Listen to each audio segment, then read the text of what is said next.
adicara bobot timbang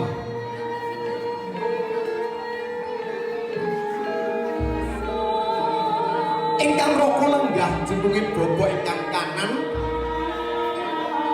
lan ingkang rai lenggah jenenge bobot ingkang kiri. Pakne sakwise putra-putra padhen katimbang bobotipun pripun Pakne?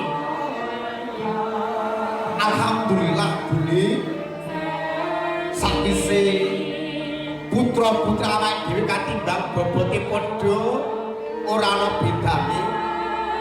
Senajan to putra mantu tansah kagolo wentrah kaya anake dhewe.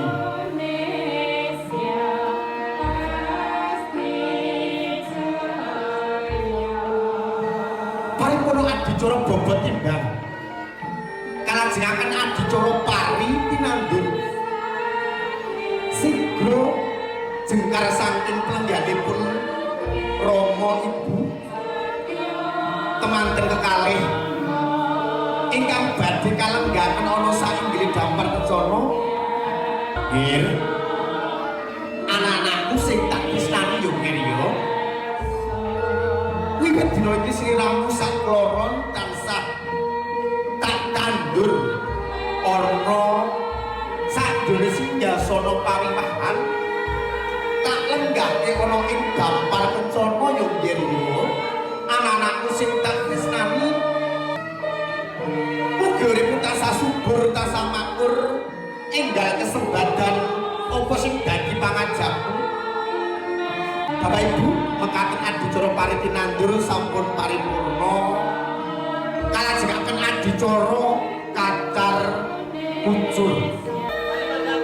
Kacar kucur dumadi saking wasa arta recian.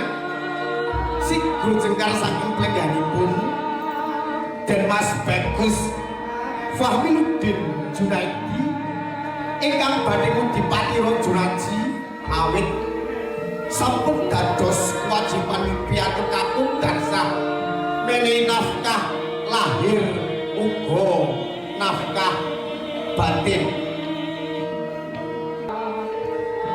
Bapak Ibu, sigra jengkar saking plengganipun sampun jenengan sarimbit marang swanten wonten ngarsa panjenenganipun Bapak Ibu ingkang badhe hanitepaken raja raji supaya dipun lebetaken sak durune binarkan suci